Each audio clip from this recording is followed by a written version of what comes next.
Cheerful students in yellow and blue tourney jerseys, cheerleading uniforms, and pastel-colored garments watched the apples roll past.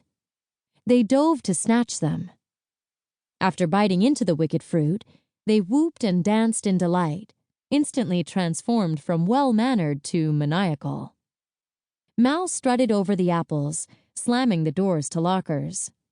The locker doors revealed the tag, "Long Live Evil," which Mal had spray-painted there. She stopped in front of a shy girl wearing a large white bow in her chestnut hair. It was Jane, daughter of Fairy Godmother. She gasped as Mal handed an apple to her. Stock still, in her blue, white, and yellow cheerleading uniform, she stared at it.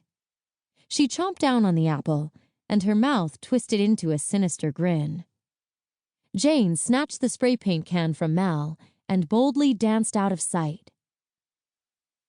The apples had an intoxicating effect as Mal and her friends continued to share them across the sunny campus. They were making everyone, and everything, a whole lot more fun. Outside, cheerleaders with apples did a routine with Jay before he ran off. In the school hall, Carlos slid into a group of guys who fell over. One student bit into an apple, then screwed his hat on backward and did a flip off the lockers. In one of the classrooms, Evie strolled through rows of students and doled out apples. She strutted to Fairy Godmother's desk, placed an apple on it, and moved on. Fairy Godmother, the school's headmistress, bit into the apple. She looked up and saw that chaos had erupted. Evie and the students danced and threw loose papers into the air. Fairy Godmother shimmied and shook out her hair, joining in the madness that had seized her once neat and orderly classroom. The wicked fever kept on spreading. On the quad, Jay chucked apples off the balcony with glee. Doug, son of Dopey, was playing the trumpet when one of Jay's apples landed in it.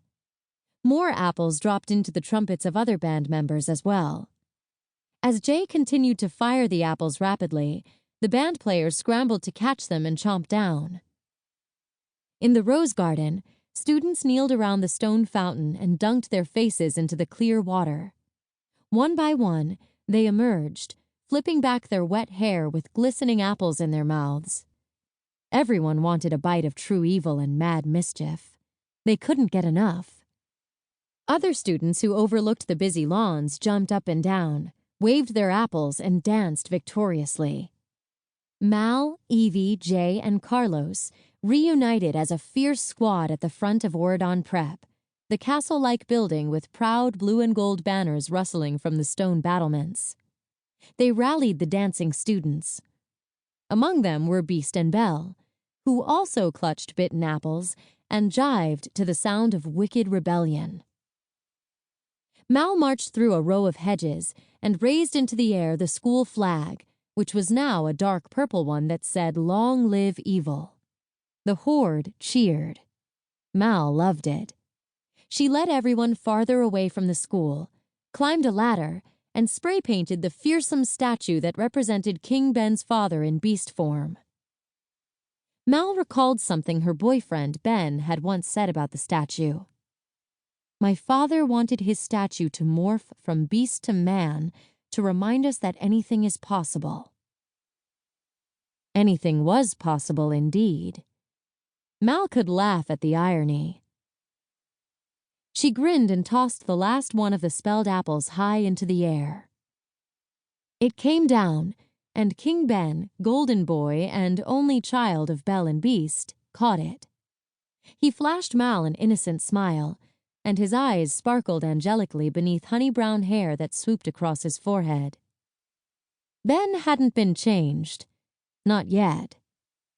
He bit into the apple, and a devilish grin broke over his face. Ha! If only. Chapter 3. Fine. That never happened. But a girl can dream, right? This is how the story actually picks up. Flashing cameras snapped Mal back to reality. Like that.